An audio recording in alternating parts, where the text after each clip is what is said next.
not every student has the best of grades or is valedictorian, so how does one stand out in the application process?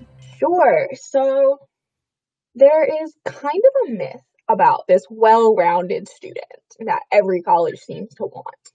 They really don't. They want a well-rounded class. They would rather have one student who's like really awesome at violin and one person who's like a soccer god or whatever than one person who's like kind of okay at both, if that makes sense. Something I heard that was really helpful is have your spike or a couple of spikes, so something that you spend a lot of energy on and it like is the big focus of your application, not like a flat like a master, like a jack of all trades but a master of none. They don't necessarily want that.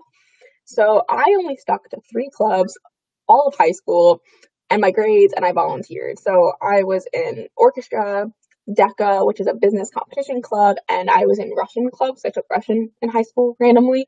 Um, and I delved so far deep into those. I got leadership positions. I was actually passionate about all of these things. I loved orchestra. I loved DECA. I thought Russian was really cool.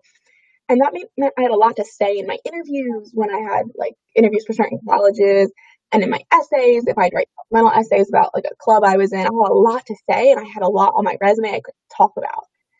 It also shows a level of dedication, passion, focus, and that I can prioritize things and that I kind of know where I'm going. This isn't to say you can't try out different clubs and like whatever, but definitely try and have like your spike. So work really hard in orchestra, or work really hard on your art or something like that, or in your business club or whatever kind of stuff you're in, or an internship or a job. Like if that's what you're into, it doesn't have to just be clubs. It can be a job you've had for a while or like anything like that. Because this is the holistic approach is really what they're gearing for. They want to see you as a person. They want to see how you would fit on campus, what you would bring to the university. Um, I know some schools can let you even submit supplemental things, like you can submit samples of your art, like a portfolio, even if you're not an art major, or a video of you playing violin, or like your soccer stats. You can submit those kinds of things that you like give you that extra oomph. Like this is my spike. This is what I am really passionate about. I also recommend submitting a resume. You fill out the Common App. It's super annoying. Your resume doesn't say much different, but it does have it very succinctly.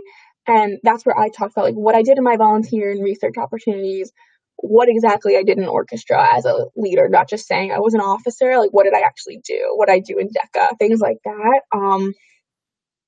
So yeah, that's how I definitely say like go for your spikes, be dive into something you're really passionate about, so that way they can like be like, oh, this is our violin girl. Oh, this is our girl who speaks Russian. And then they'll have a well-rounded class on a bunch of well-rounded people. If that makes sense. Yeah, Yeah. thank you. I was like shook when I first heard that they don't want well-rounded students. I'm like, what have I been doing? That's like a huge rumor because it went from like, oh, they just want really academic students, and then it went to they want well-rounded students. Now it's like now they want like Yeah, they want students who are like really passionate about something, not just someone who like kind of does. Like if you're in like 20 clubs, drop the ones you don't like, because colleges will also see that you're just trying to pad your resume and not like actually caring about any of it. If you're in 2 clubs but you're like top of your game in all of them, they're gonna like that a lot more than the person who's like running around all of lunch to different club meetings. yeah.